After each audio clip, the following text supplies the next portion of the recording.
Why am I a Nets fan? I don't know why I'm a Nets fan. I hate myself. A decision my father made fucking 30 years ago. I don't know. That's why.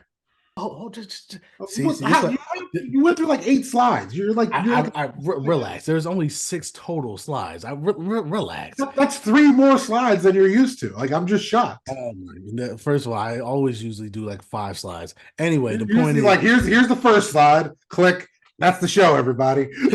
I get Oh, what and you. just for clarity, I do still believe that Warriors team is the greatest team I ever got to watch. That team will beat the Bulls to me. Like take the 72 win Bulls, and the ironic part is no one puts up the 73 win Warriors against the 72 win Bulls. Everyone goes to the next year and says, "No, the KD Warriors." Want to know why? Because they'd win.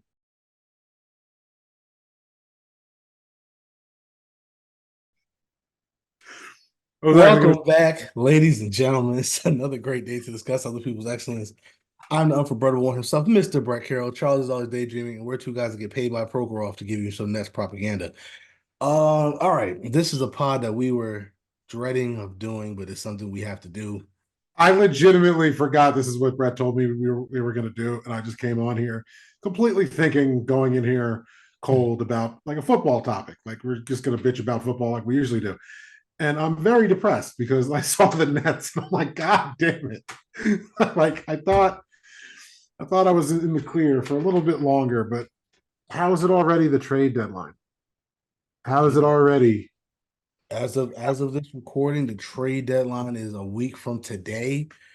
And the Nets have a really big decision to make. So we're going to get into that. Before we even get into the discussion, let me just break down what the heck is going on with the Nets. So the Nets are struggling as of this recording. They're 9 games below 500 and are currently 11th in the Eastern Conference.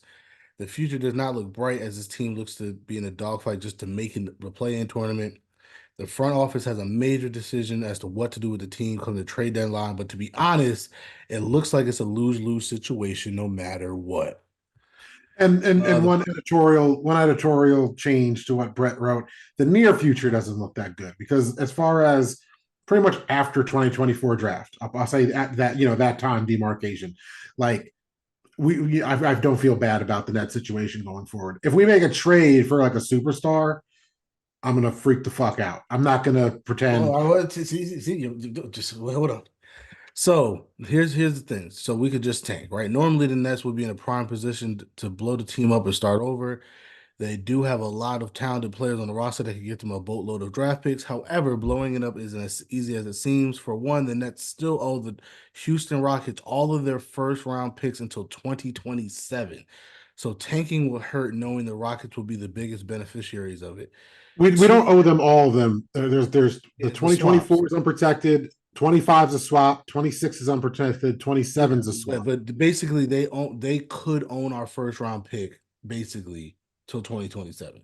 So if you're tanking, it doesn't benefit you until 2027 because they can always swap with us.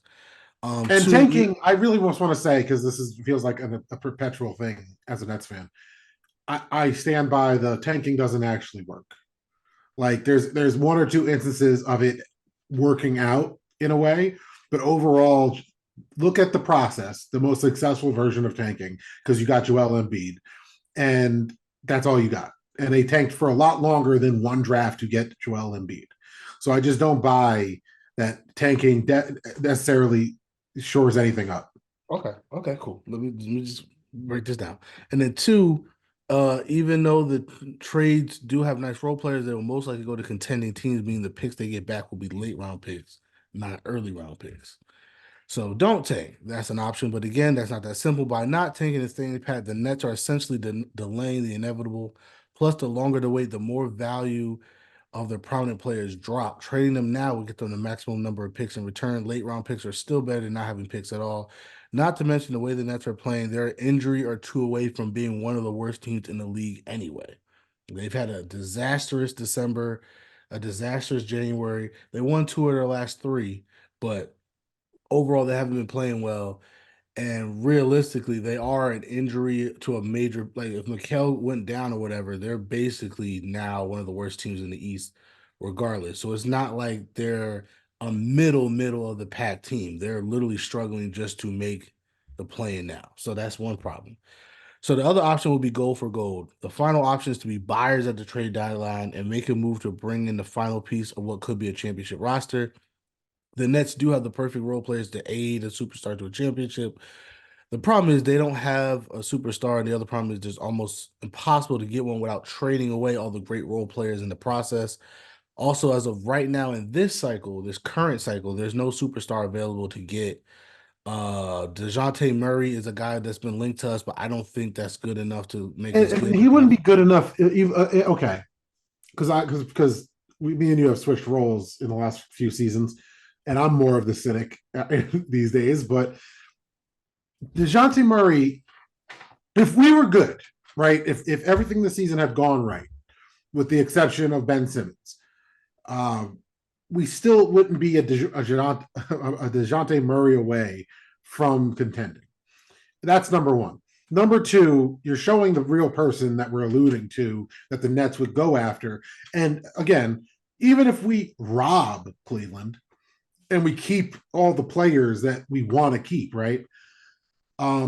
That's still not like are we beating Giannis with because we got Spider? Like Well, I just don't see it. I'll put it to you like this, and I did have a little side, but I will say this: if we somehow fleece Cleveland and just give up like draft picks or whatever, that is a really good team.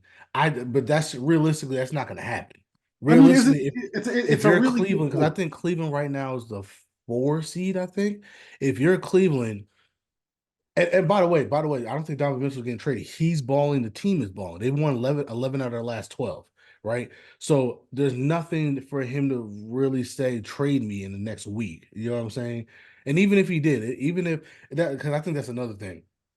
I think it's really the New York media, the big, ESPN, Fox Sports, all them, they're all Bleacher Report, they're all New York based networks, right? They want to see the Nets or the Knicks be good. So I think they're driving this media of this narrative that he wants to go to New York no matter what. And I'm like, I doubt that. He's playing well, the team is playing well. But let's Yeah, just right.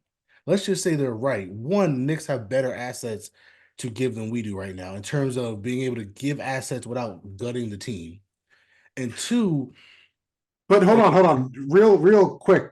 That's where the media for once has been useful, at least our local media. I shouldn't say the media, the New York media, because there is zero indications coming out of the Knicks that they want to go, at least from the Knicks media, who, let's be real, is tapped into the team.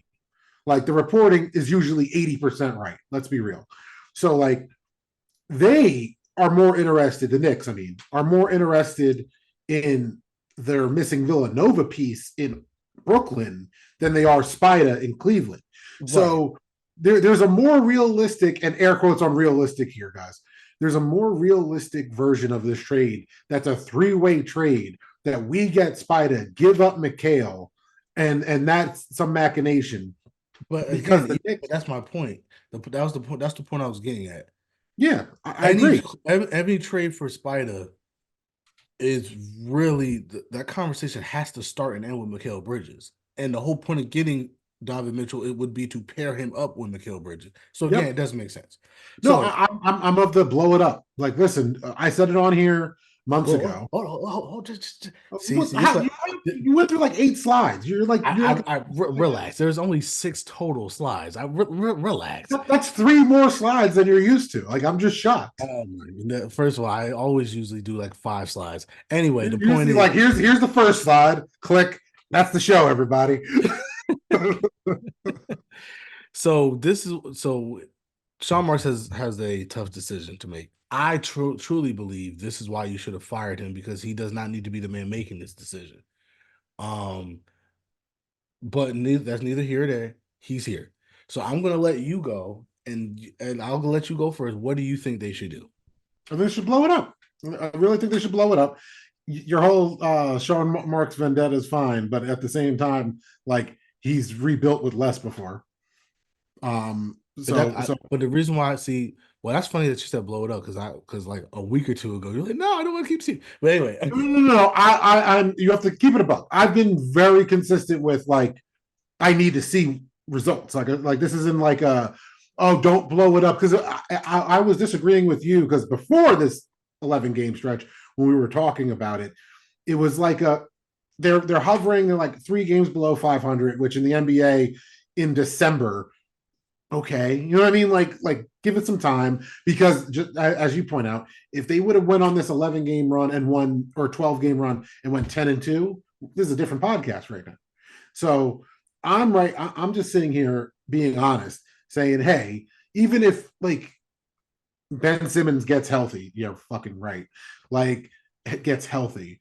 Okay, what's the ceiling now? Because like one good game and then he's hurt again. Okay, you couldn't even get your your trade value up because you're such a fucking waste of cap space. So like I'm operating under the assumption that Ben Simmons is pretty much just a waste of $30 million, and he's not actually a valuable member of the Nets roster, which he hasn't been at all. So going forward, he's not there. And ironically, the team looked much better with him. So if we're missing something, we're missing a point guard. And the only way we're going to get any point guard of value without drafting them is trading Mikal Bridges.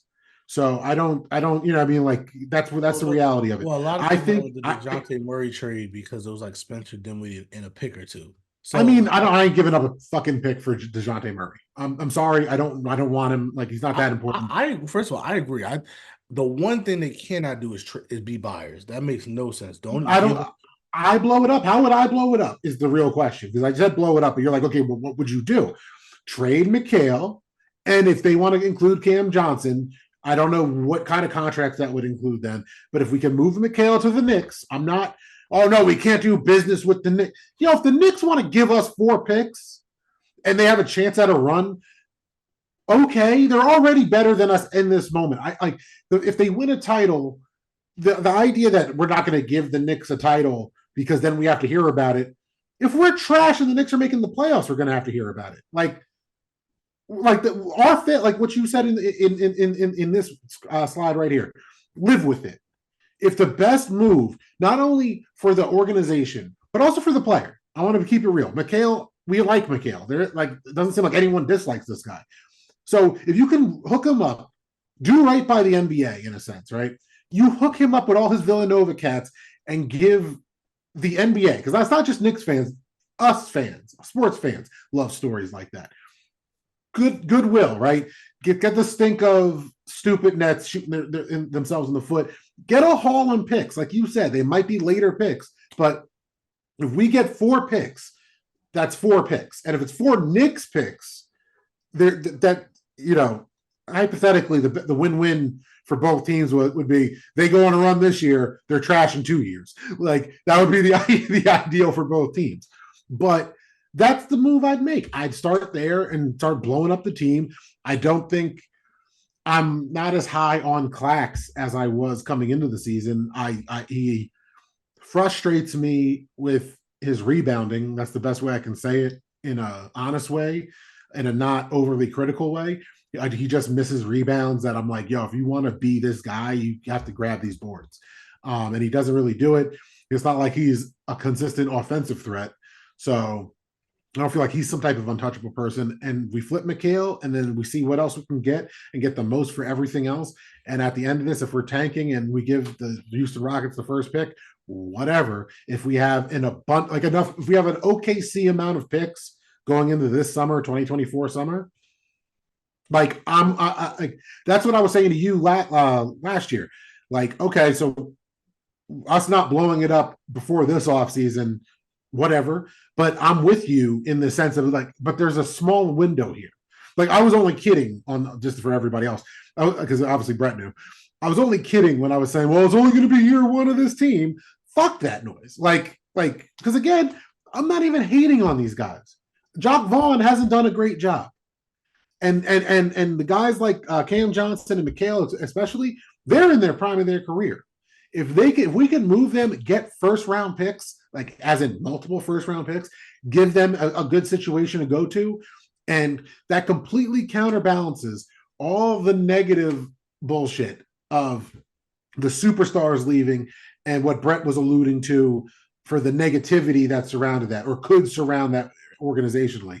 because these guys get traded and then they're in the next locker room talking about not like Joe Johnson. No, I like my time there. I have nothing bad to say. And not saying that KD has said anything bad or Kyrie has said anything bad. It's a perception thing. And I feel like all Sean Marks has to do is rip the band-aid off.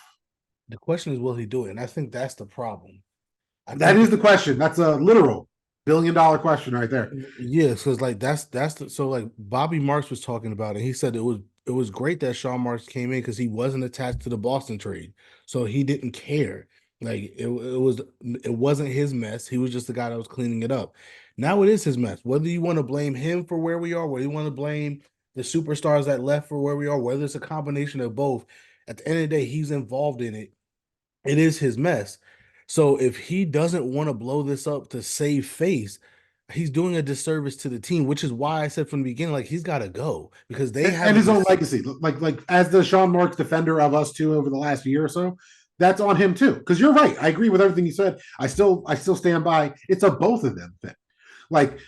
yeah, It's a Venn diagram. whenever a relationship dies apart, it's usually both sides, right? It's usually not one side. But the point of the matter is they left, he should leave. Because at the end of the day, like I said, I don't care what the situation is. You lost three Hall of Famers in a year, bro. Like, how do you Oh feel? yeah, no, your take.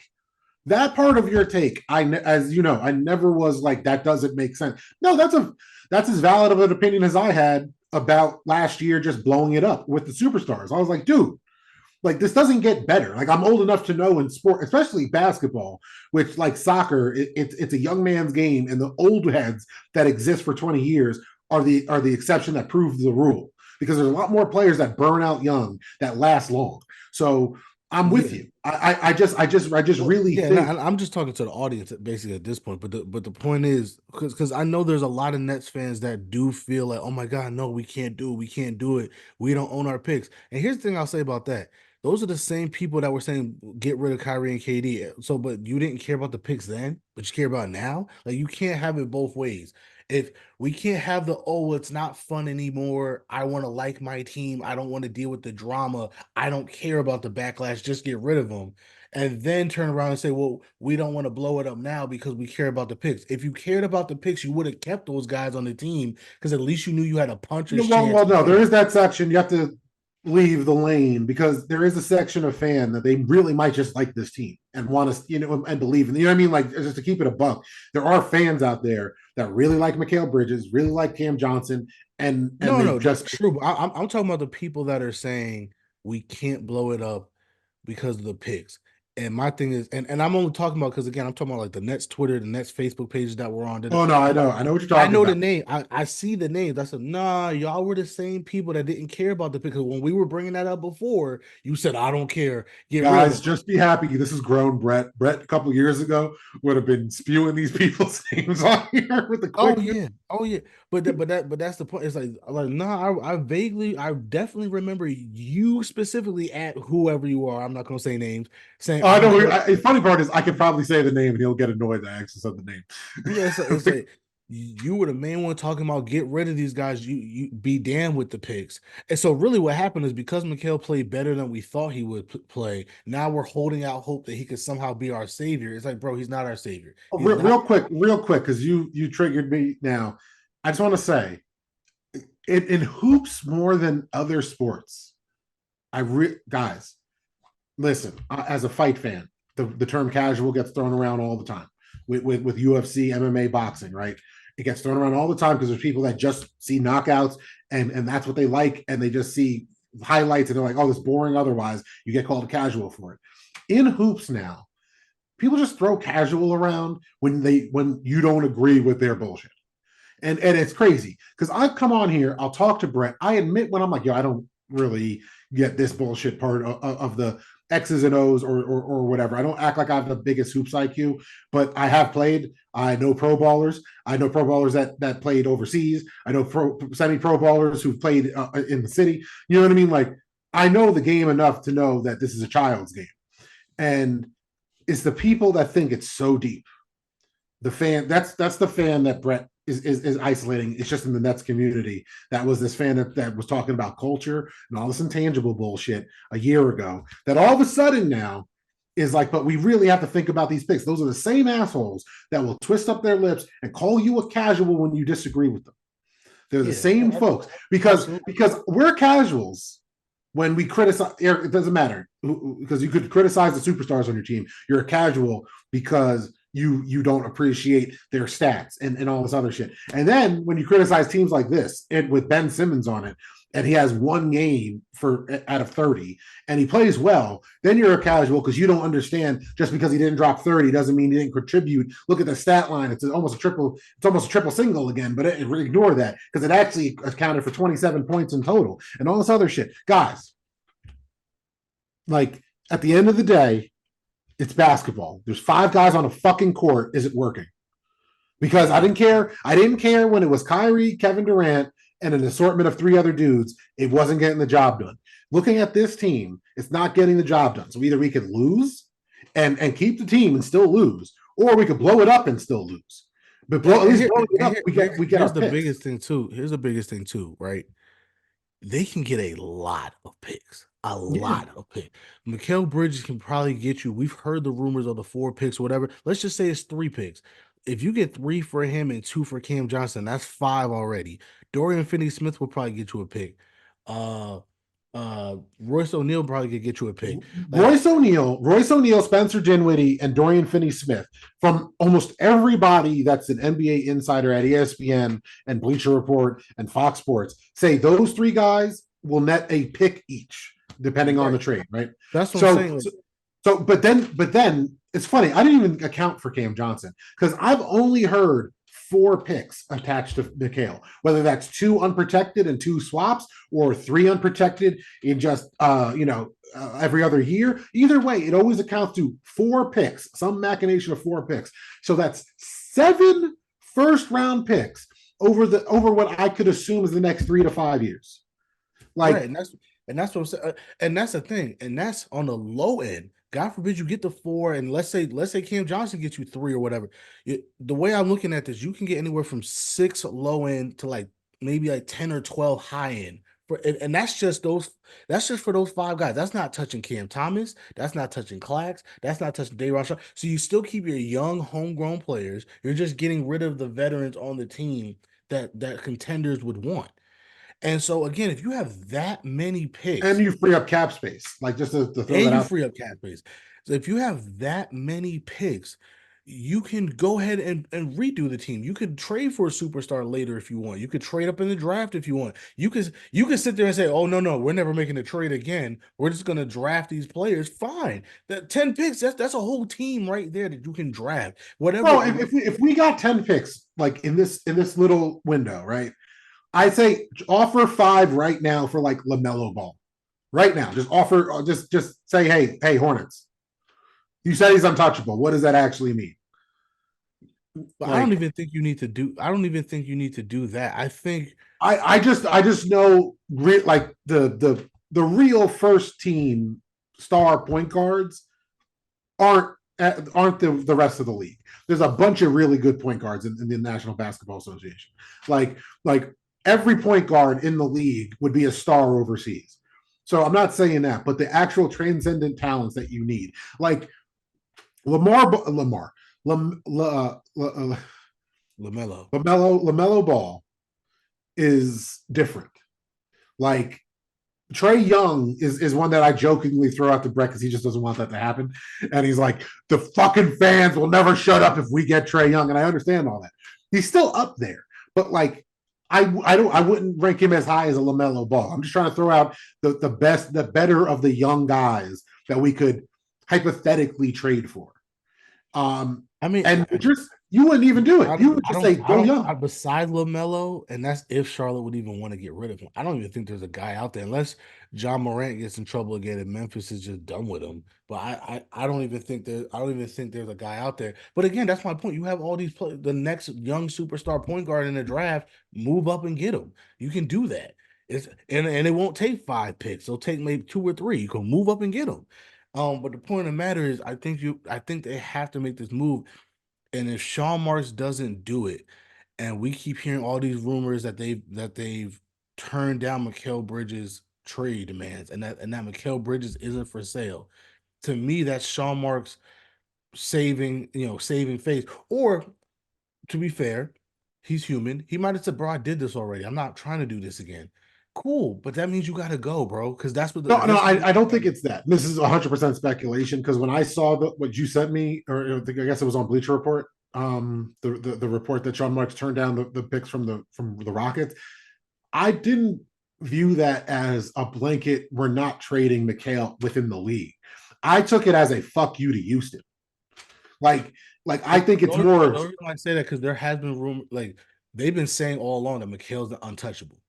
Like they're not trading him like that. Like those reports have been coming out of Brooklyn that they're not willing to get rid of Mikal Bridges, which also tells me if that rumor is true, that means that they're probably getting some pretty good offers to try to convince them to get rid of Mikal Bridges, and they're still saying no. So that's where I'm getting frustrated with Sean Marks because But couldn't he be also artificially driving up the price? I Because hope I hypothetically, hope so, but to me that's in Marks we trust stuff, and I, as you know, I no longer trust Sean oh Marks. no, I'm not saying it's in Marks we trust stuff either. I just be clear. I'm saying it in the general. I've seen GMs throughout all North American sports do this. You I know what I mean? mean, Like, no, we're definitely not trading him. We're definitely not trading him. We literally just did this with a better player in Damian Lillard. And respectfully to McHale, but like he's not what Damian Lillard is to Portland. So like I think especially in the NBA, that's great. He's untouchable until he isn't. Well, no, I agree. I hope but that's my point. Me and you agree that they need to trade him.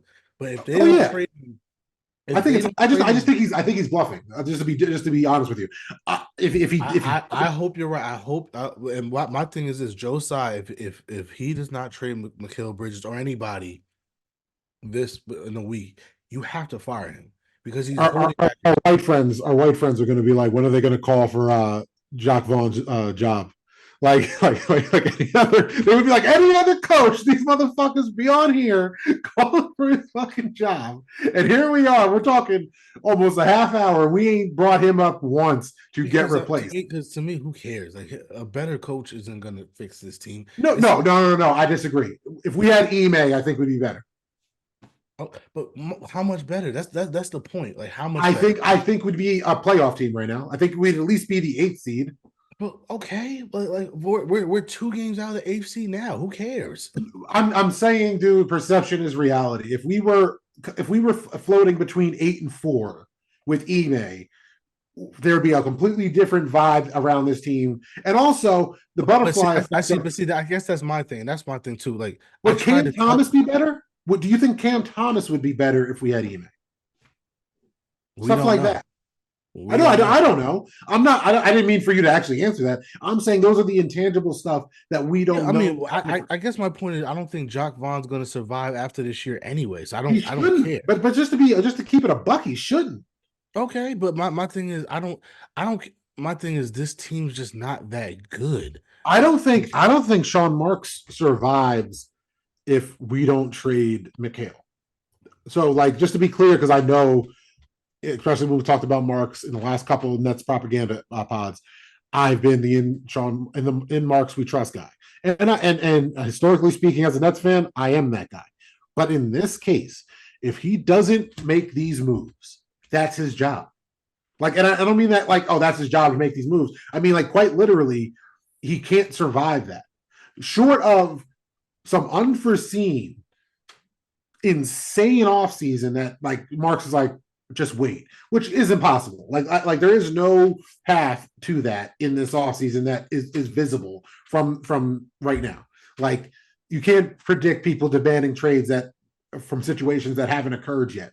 Like just what 4 weeks ago, Doc Rivers wasn't the coach of the Bucks.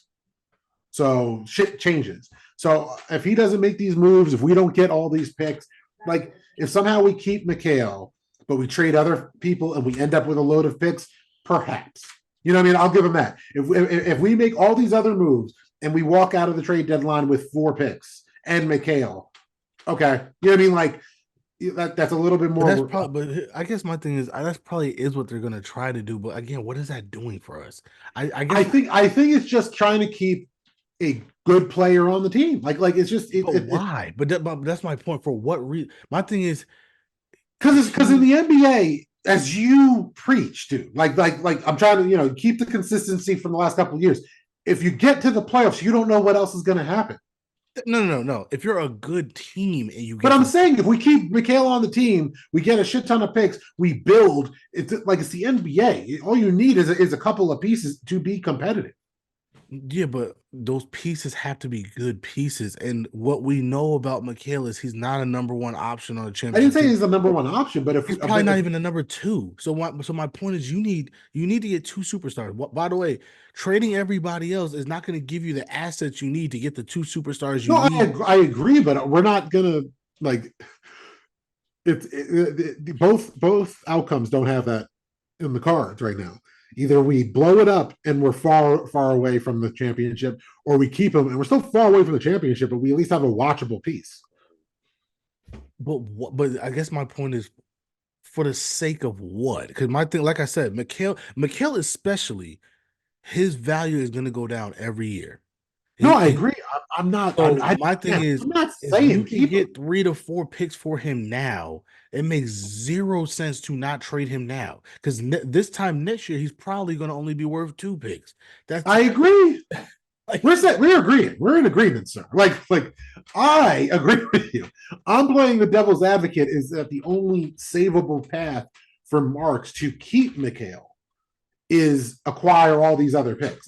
I'm agreeing with you. Again, I got to be honest with you. The only savable asset for Marks to keep his job and keep Mikhail, if he does what you do, as you said, which is he fleeces some team to get a superstar in here along with Mikhail. oh yeah, if we get Spider and we still have Mikhail on the team, like we have to start talking about Sean Marks as one of the greatest guys to keep a job of all time in sports. Because like every time it's like, well, he's going to be gone if and then he does some crazy shit. So because that's that level. I wasn't even necessarily alluding to that. But I guess my point is like, okay, that's not going to happen. Oh So no, I don't think it's going to happen. If we're just throwing shit out in the universe, I want to package all these guys up and get Wembanyama in Brooklyn. You know what I mean? Like if we're just throwing shit out there, but that's my point. I guess my point is there is no Mikhail, Cam Johnson, Clax, and Ben Simmons to the Spurs for Wembanyama, and then we pair Cam Thomas and Wembanyama, Kobe and Shaq. Boom, Brooklyn title. I guess my point is there's no devil's advocate here. To me, there's no path, no reasonable path to say you keep Mikal Bridges. He's your most tradable asset. Matter of fact, if you don't do anything, that's the guy you got to trade. Like if you, no, I agree. We're in agreement. Is there anything I don't see how. I think Sean Marks. I really hope he does the right thing because again, if he doesn't, that means he's just trying to save face. Is there another slide after this? No, this is the last one. Oh, okay, so because I didn't want to step on your toes and bring up something that you have like a slide for next. How do you feel? Twofold question. KD saying that he should be in the GOAT conversation, and about them giving him a video and the fan reaction to it in Brooklyn. I mean, GOAT conversation. It makes no sense. Forget the whole Warriors situation. At the end of the day, when you're talking about the GOAT, it does become a counting thing. You only got 2 rings. You only have 1 regular season MVP. You can't be the GOAT. I don't care how. Even if the 2 rings were here in Brooklyn, obviously he'd be my GOAT, right? He'd be my personal GOAT for my team. You're Eli Manning. Exactly. Like, but you're not the GOAT, right? You know what I mean? So I don't even care about the nuance of how he got the rings or whatever. The point is, you only got 2 rings, you only got 1 MVP. Conversation's over. You're not in the GOAT conversation. He's not he's not the best player on the 2 rings. But even if he was, that's my point. Even if he wanted 2 rings in OKC or whatever, it's still you can't be in the GOAT conversation if you have less than 4 rings, in my opinion. If we're talking basketball, because like the guys, that's fair, man. I don't think I said this on a couple of comments sections on our socials just to be a part of the conversation while it was happening. I think Kevin Durant is one of the greatest players I ever got to watch on my team. I want to say that. I mean that. I meant it last year. I meant it when I said blow it up. It doesn't change it. Kyrie, KD, and even Harden, some of the best players I ever got to see in my team's jersey. Period. Right. Period. I watched some of the best basketball with them. period. With that said, Kevin Durant is not in the GOAT conversation, just like Kyrie Irving is not in the GOAT conversation. Now, if you want to make it a specific talent, like I'm pretty sure I've said on here, and people called me a stan, that I think Kyrie got the best handles of all time. That doesn't make him the GOAT, but I could make the argument he got the Yeah, GOAT handles. yeah, like Gilbert Arenas podcast, Rashad McCants was basically like his thing for Kobe is that's just the baddest dude I've ever seen.